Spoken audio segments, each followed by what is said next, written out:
이어서 강의 시작하도록 하겠습니다. 김일성, 김정일의 정통성 유지에는 이미지의 유사성을 중심으로 설명하겠습니다. 유사한 재현은 대를 이어 권력을 계승하는 이미지 전략들을 볼 수 있습니다. 말을 타고 있는 김일성 가족을 그린 그림들이 대표적인데, 전통적으로 왕의 도상에서 많이 사용된 백마가 주로 등장합니다.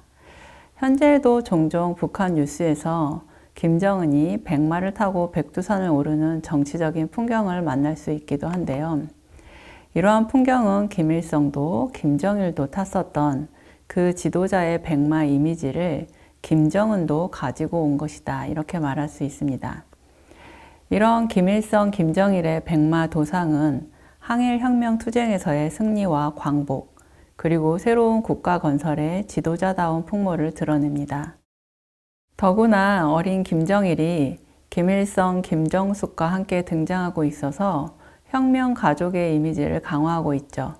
아버지 김일성의 권력은 곧 아들 김정일의 권력으로 이어지고 있음을 가시화하고 있는 것입니다. 이러한 백마 도상들은 최하택이 그린 광복의 새봄, 백두의 해돋이, 리철이 그린 조국애로 등 유사한 그림들이 많습니다.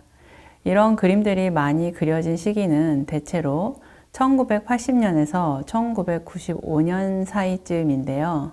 이 시기는 북한에서 시각적 재현의 역사로 보자면 김일성, 김정일의 시각화 및 사회 정치적 생명체론의 정식화 시기다라고 할 수 있겠습니다. 앞서 말했듯이 1980년대에 노동당 6차 대회에서 공식적으로 김정일이 공식 후계자가 되기 때문에 김정일의 권력을 공고화해야 하는 시기였죠. 이 때문에 김일성을 중심으로 하는 혁명 가족의 이미지가 강조된 시기라고 할 수 있겠습니다. 여기에서는 그 그림들 가운데 최하택의 백두의 해돋이라는 그림을 중심으로 살펴보겠습니다.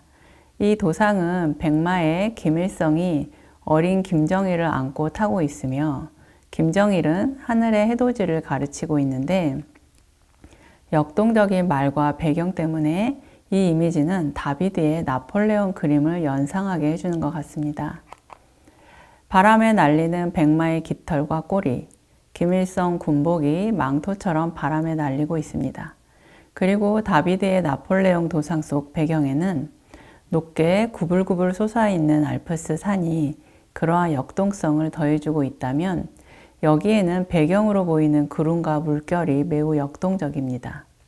백두의 해돋이라는 제목에서 알 수 있듯이 백두산 정상에서 해돋이를 바라보는 장면인데, 백두산 천지에서는 파고가 일렁이고 있네요. 실제로 백두산 천지 일대에는 구름과 안개가 자주 끼며 여름철에 비가 많이 와서 영 강수량이 1500mm 정도라고 해요. 그래서 바람이 강하게 불면 수면 위로 최대 1m가 넘는 파고가 일기도 한다고 합니다. 배경의 역동성을 보면 그러한 상황이라고 볼 수 있겠죠. 그리고 이 상황에서 아마도 김일성과 어린 김정일이 바라보며 손으로 가리키는 곳에 해가 솟아오르고 있겠죠. 그러나 백마는 해가 솟은 방향이 아닌 다른 방향으로 가려고 하며 말에 쭉 뻗은 다리를 보아 김일성이 말의 고삐를 잡아당겨 멈추거나 혹은 방향을 바꾸도록 하고 있는 것 같습니다. 이것은 화면의 역동성을 위해 구도를 반대로 잡은 것처럼 보이나 이상향인 해돋이의 방향과 나아가고 있는 말의 방향이 반대로 설정된 구도라고 할 수 있겠습니다. 이 백두의 해돋이 구도를 살펴보면 가장 이상적인 황금 분할 안에 정확히 김일성, 김정일의 신체가 들어가 있는 것을 확인할 수 있습니다. 황금 분할은 대략 1대 1.6 정도의 비율을 갖는 분할을 의미하죠. 중세시대에 들어와 이 비례는 극도로 신비화되었으며 신의 뜻에 의해 전수된 비법으로서 신수비례법이라고 불리기도 했습니다. 15세기 말에 프란체스코의 한 수도사가 레오나르도 다빈치의 그림을 첨부해 저술한 황금비에 관한 책에 이 이름이 붙어 있죠. 따라서 이 황금 분할은 서구의 많은 도상에서 인체의 비례에서 많이 활용되었고, 실제로 그림을 그리는 구도에도 많이 활용되었죠. 사실 우리의 일상생활에서도 우리가 인식하지 못하는 중에 황금 분할은 많은 부분 활용되고 있기도 합니다. 예를 들면 우리가 자주 쓰는 명함이나 신용카드 같은 것들도 황금비에 의해 가로, 세로의 길이가 정해져 있기도 하죠. 이제는 이러한 황금비는 가장 보기 편한 것이기도 하고 가장 익숙해져 있기도 한 것이죠. 이 백두의 해돋이 구도는 구형의 형태 중 하나로 구형과 황금 분할을 보여주고 있는데 이것은 정사각형 3개가 겹쳐져 있는 구도와도 같습니다. 일반적으로 구형은 정방형의 한 면을 단면으로 하고 그 대각선의 길이를 장변으로 하는 구형으로 안정감 있고 형태적으로도 매우 풍부하여 과거로부터 미술 분야뿐만 아니라 실용적인 분야에서도 널리 애용되어 왔습니다. 그것을 1차적으로 좌우를 대칭해서 나누고 역삼각형을 그려 넣으면 그 안에 김일성, 김정일, 김정숙의 정치적 신체가 모두 들어가게 됩니다. 그리고 전체 화면을 황금 분할로 나누면 김일성, 김정일의 신체가 정확히 좌우에 배치되어 있으며 이것은 김일성, 김정일의 상체 부분에 작은 직사각형을 다시 정중앙으로 나누는 선과 일치하죠. 이로써 김일성, 김정일의 얼굴이 황금 분할의 선 좌우로 나란히 들어와 있는 것을 확인할 수 있습니다.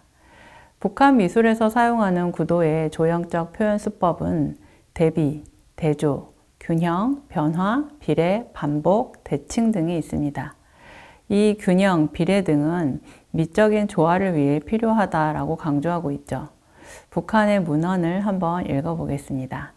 대칭 균형에 의한 구도 구성은 변화가 적지만 대신 화면의 안정감과 함께 엄격성을 준다. 그러므로 대칭적인 균형이 정적인 감을 주는 데 비해 비대칭적인 균형은 자유분방한 균형 속에서 운동적이고 호소적이며 격동적인 특징이 있다. 조형미를 추구하기 위한 구도 작업에서는 조형적 표현 수법의 하나인 비례에 대하여 응당한 관심을 돌려야 한다. 구도적 측면에서 화면을 이루는 형상적 요소들 간의 비례성을 보장한다는 것은 작품의 형식을 구성하고 있는 부분들 간의 호상 관계에서와 부분과 전체와의 관계에서 크기와 량적으로 미적인 조화를 이루도록 한다는 것을 말한다.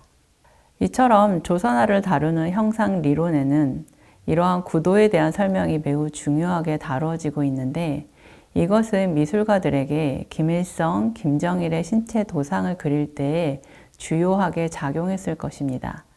대부분 김일성, 김정일의 도상의 경우 이러한 균형과 비례의 원칙이 적용되었다고 해석할 수 있겠죠.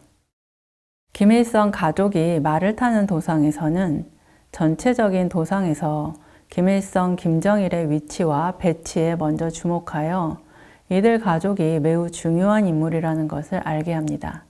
그리고 어른인 아버지 김일성과 아직은 어린 아들 김정일의 크기와 량적인 비례를 보았을 때 아직은 김일성의 권력이 아들에게 전적으로 이양되지는 않았으나 곧 이양될 것이다 라는 암시를 주고 있습니다.